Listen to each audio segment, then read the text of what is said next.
investment bank केवल ओजीबी ए जोला RGB जोला डिसिप्लिन ग्रामीण बैंक थिला नो कि से बैंक जो कोड अछि हमर छेलियर रांगी आगुले छी ए दीटा बैंक रे जुमान पासबुक अछि कार अछि पंचायत माने यदि से पंचायत माने स्टेट बैंक खोल देबे अकाउंट गवर्नमेंट को जाने कि से अकाउंट यदि चेंज करते के प्रॉब्लम रहबे वर्तमान कोन अछि से बैंक द्वारा जो थिला आरजीबी बैंक रे से ओजीबी बैंक आला बताओ सीएचएसएस में पेमेंट असुविधा है काहे पेमेंट वर्तमान जाउनी से अकाउंट में वर्तमान सेमेंट कहउचंती जे हमर पेंडिंग रहउची ए ओजीबी आरजीबी द्वारा गवर्नमेंट भी तासर से कोन कहउची रिक्वेस्ट करूची से अकाउंट गुडी को डाइवर्ट करूची किंतु टिके लेट होउची किंतु गोटे दिन स्पेस जे पंचायत अछि तो सरपंच दे परिबे यदि अधिक केस अछि तो सरपंच फोन मते दे परिबे किंतु नियम कोन जणे ये कला परे मुता दर तक संगे संगे दवा नियम फील्ड दे दवा नियम किंतु हमें नियम को डेविएशन करू करि पारत नै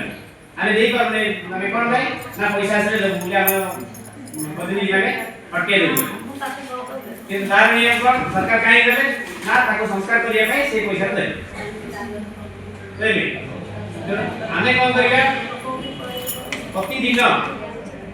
हमरा जो रिपोर्ट गुडी होउची जो आपनकर हरिचंद्र सहायता पाइबे मानेंगर असुविधा रहउची माने टाइम भी पाउना दे कहउची आमे से देखिए जे को लेवल हमर ए बैंक लोन रहिची ना पंचायत रे गवर्नमेंट फंड नाही ताको आमे के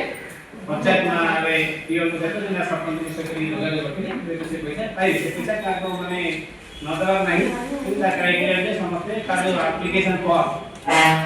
फॉर्म दे डायरेक्ट जिनसे को यदि गोटे लोक मुताता हला से रेशन कार्ड बनाना पड़ो कि इन्फॉर्मेशन करिवे रेशन कार्ड विभाग रो जोलान सहायक सहित से आउ तार भत्ता दिबा अछि भत्ता भी तार पटिबो आउ सुविधा से कोन बाउची तार भोटर लिस्ट ना पटिबो काई हमर योजना सब से तो लोक जड़ी नै यानी भोटर लिस्ट ना कमिला मुताता रेशन कार्ड कटला एपडे पेंशन नो कटला आउ को से सुविधा यदि से हेल्थ कार्ड पाइछि का कोनसी योजना रे से उपकृत होछि से जन मध्ये ताको सरकार बात दे एई गुडी का हमें पर्यायक्रमे करिया के पड़ुछि जे से योजना रे गुडी लोक जेमिति उपकृत हो ताके हरिचंद्र योजना दिया दिया को तार उत्तराधिकारी दिया तार उत्तराधिकारी के एने स्वामी बनिला स्त्री के स्त्री बनिला स्वामी दिया केते को जे माने पता नै मते तार उत्तराधिकारी बाबा मान को दिया